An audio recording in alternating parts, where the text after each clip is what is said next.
کتنے خوش نصیب لوگ ہیں جن کے دن کا آغاز نماز فجر سے ہوتا ہے اور سونے سے پہلے بھی وہ سجدہ ریز ہو کے اللہ کی نعمتوں کا شکرانہ ادا کرتے ہیں، اور جو دن خیریت سے گزرا اور عافیت کی گود میں نیند لینے کے لیے بڑھ رہے ہیں تو وہ شکرانے کا سجدہ کر رہے ہیں کہ مالک تیری توفیق سے مجھے خیریت سے یہ دن گزارنا نصیب ہوا۔ ہمارے بزرگ فرمایا کرتے تھے سونے سے پہلے 5 انگلیاں بھی گن لیا کرو، 5 نمازیں بھی گن لیا کرو۔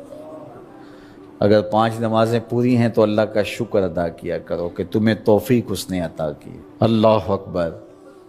حضور علیہ السلام نے کچھ لوگوں کو دیکھا معراج کی شب کہ ان کے سر پتھروں سے کوٹے جا رہے ہیں، کچلے جانے کے بعد پھر دوبارہ سر صحیح کر دیے جاتے ہیں، پھر پتھروں سے ان کے سر کوٹے جاتے ہیں، ریزہ ریزہ ہو جاتے ہیں، پھر دوبارہ ان کے سر صحیح کر دیے جاتے ہیں۔ جبریل امین نے کہا حضور یہ آپ کی امت کے وہ لوگ ہیں جو نماز میں کاہلی کیا کرتے تھے، نماز میں سستی کیا کرتے تھے، نمازوں پر بوجھ تھا کہ یہ وقت ہو گیا ہے اب پڑھنی پڑے گی، دیر کرتے رہتے، پہلے پڑھنا ہی نہیں چاہتے تھے، اگر پڑھنی پڑھ بھی جاتی تو پھر نماز کی وجہ سے ان کے سر بوجھل رہتے تھے۔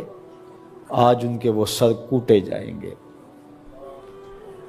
نوجوانوں بالخصوص میں آپ سے مخاطب ہوں، ماں باپ کو زور نہ لگانا پڑے، آپ کی منتیں نہ کرنی پڑیں، آپ کے ترلے نہ کرنے پڑیں، آپ کو جھڑکنا نہ پڑے، جب حیا علی الصلاۃ کی آواز آئے تم بستر سے چھلانگ لگا کے اٹھ جاؤ کہ میرے رب کا بلاوا ہے میرے نام۔ میسج ہے۔ طلباء سے کہوں گا کہ استاد کو بیدار نہ کرنا پڑے تمہیں، جب اذان کی صدا آئے تو خود اٹھ کر کے مصلی پہ آ کے بیٹھ جاؤ کہ میرے رب کا بلاوا میرے نام آیا ہے۔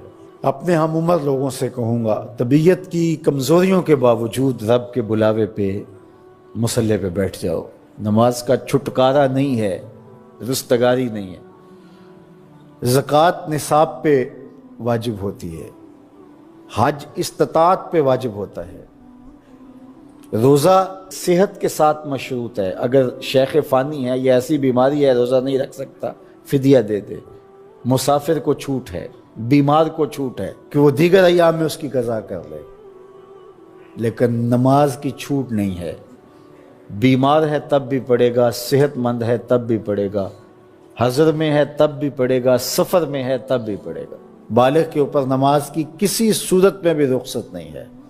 کھڑے ہو کے نہیں پڑھ سکتا بیٹھ کے پڑھ لے، بیٹھ کے نہیں پڑھ سکتا لیٹ کے پڑھ لے، اشارے سے پڑھ لے، وضو کے لیے پانی دستیاب نہیں ہے تو تیمم کر لے، حالت سفر میں ہے قصر کر لے، آدھی پڑھ لے پوری نہ پڑھے، دشمن کے مقابلے میں ہے صلاۃ الخوف کی صورت میں پڑھ لے۔ یہ نماز کا مسئلہ ہے، اتنی اہم نماز ہے۔ تو جن کے سر بوجھل رہے نماز سے، سردیوں میں ہوتا ہے اوپر نیچے نمازیں آ رہی ہوتی ہیں، ابھی عصر پڑھ کے گھر پہنچے تو پھر مغرب کی آ گئی، مغرب گھر کے پہنچے تو پھر عشاء کی آ گئی، تو کئی لوگ کہتے ہیں اے تو مولویاں نے آ تو چکی ایک، ابھی تو پڑھ کے آئے ہیں۔ تو کیوں شوق نہیں ہے تمہیں؟